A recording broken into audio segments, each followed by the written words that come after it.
Thank you, Mary. Oh, we're Nice so to glad be you're here. Thank you. Well, this show from 1968 must bring back some memories. Wow, it really did. And when I got a chance to look at it, just so many memories of great people and how wonderful people were. Steve Smith, what a voice, you know? I mean, it was just listening to him and then doing Where Are the Words, what my sisters and I sang, because they had done a Dr. Dolittle special, and we had just come off doing the Ed Sullivan Show. And we had learned that song for the Ed Sullivan Show, and it was Anthony Newley was on the show, so we got a chance to really get a feel of Dr. Dolittle, and that was very special, and then be able to do it on the show. And as Mr. Welk said, and that surprised me because I forgot when I looked back and saw the show that he said we had gone to the premiere, and then I remembered we took all our little brothers, because I said, how many tickets can you use? And we brought all our little brothers and sisters to it, so they got to see Dr. Dolittle. It was pretty special. Now, how long after this show did you get your own show on ABC? You know, I was looking at that, and it's funny because when I heard us sing Quanta Lagusta, I said, little did we know it was, got to get going, where we going? And we were down to just doing one show a month at that time, and then ABC had asked us, when we didn't work out a schedule with Mr. Welk, ABC had asked us to do our own television show for ABC. And we did the special that following fall, and then we did our show the next year because Jimmy Durante was our special guest on the show for ABC, and they said it worked so well. What if we have a regular show, Lennon Sisters, and Jimmy Durante's on it every week? And we did that and had a great time with him, and it allowed us to work with people like the greats, Jack Benny and Bob Hope and Sammy Davis and George Burns, and because they all loved Jimmy so much, and they came on the show as guests, and at such young ages, to be able to work with these incredible vaudevillian pros was very special. What an amazing time. Yeah, it was an amazing time. Now, is it true? Did you really want to be a secretary when you were a little girl? People ask me that. I did. I always did. I'm very organized. I mean, ask my sisters. It drives them crazy. Yeah, And it's like making sure you have the earrings and the shoes and what matches and what doesn't. And I always wanted to do that. Because I always felt you could get your desk clean, everything, and you could lock the door and never think about it again. In performing and entertainment, you never have that 5 o'clock, turn the lock, and everything's okay. And I did get that fulfilled I worked in my husband's chiropractic office for about 5 years as office manager. I loved it. I was just running the place. A dream come true. Well, it was, and I locked that door and said, let's go to dinner, and I didn't have to think about what key to sing in. Well, you've also become the Lennon family historian. I have. I always kind of have loved background. I love that our grandmother was a ballerina from Germany, and our mom's grandmother is Mexican and was born in Los Angeles, 5th generation. And I've kept pictures through the years of everything Lennon family history. And I've run across something. I'm starting kind of a collection of old pictures and old recordings that we made, because I don't know if you knew, many, many, many years ago, you could have your own recording machine. And our great aunt, my grandmother's sister, was married to William Randolph Hearst's oldest son, George, and had these gifts they would send to us. And they sent us a record-making machine where you'd pull the black stuff off of the wax and everything, and we would record in our house. And I found some of those recordings. She always called us the Miracle Kids. Have the Miracle Kids make us a record and send it up. So that's why she sent us this machine. Well, something very special happened as I was going through them, and I wanted to make some CDs for my 11 brothers and sisters for Christmas to surprise them. I came across a record of me when I was in 1st grade. Our Catholic school always at Christmas time put on where you would tell this Christmas story. And it was called the Araceli, and my part was the Annunciation. And when, the angel Gabriel sent from God unto a city of Galilee named Nazareth. I can still do it from 1st grade.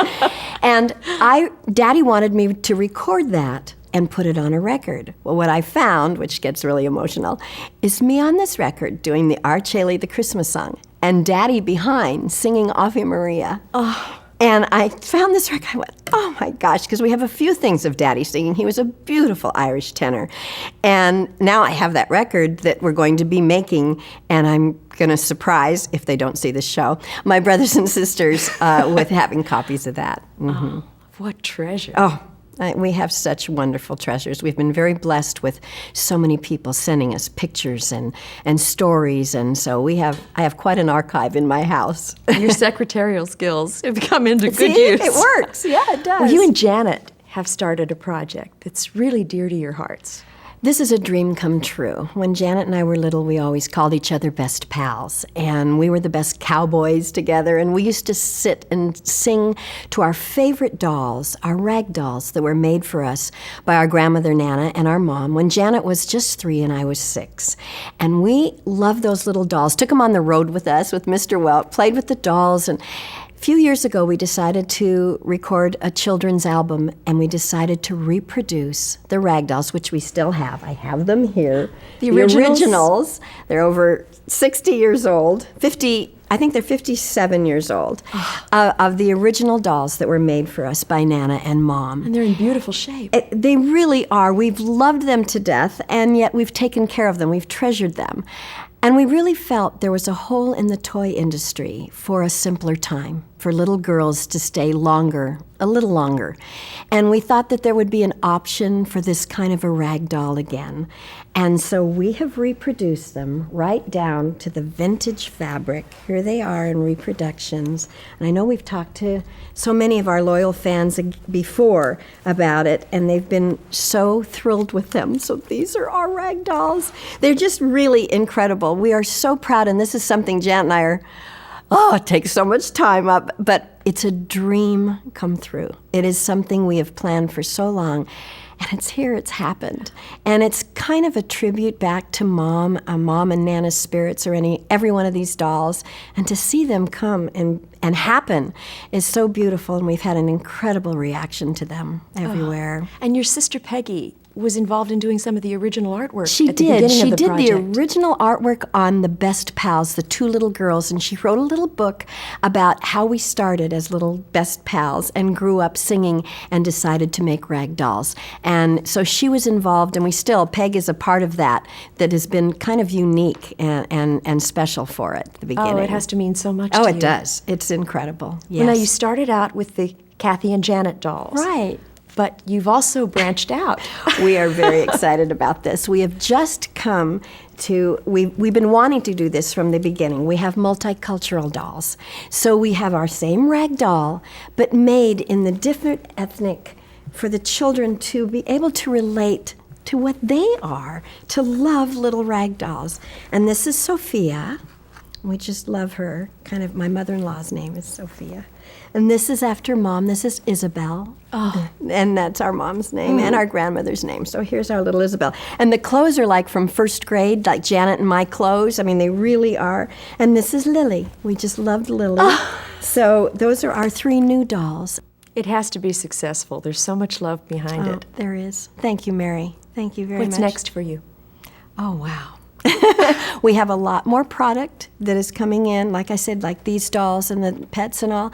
And then the Lennon sisters are continuing at the Welk Resort, performing at Christmas time, a family special Christmas time. The Gatlin Brothers with ourselves. We're doing a few concert tours, and we're very active in our fan club still, is very active. And we're in our 51st year of performing.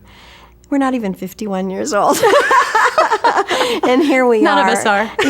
Yeah, exactly. And to see these PBS specials going on, and I think I've said this before, what a tribute. What a tribute to, one, the man who started it, and to all the performers who, it's like being at the same school. We were all raised the same by the same papa.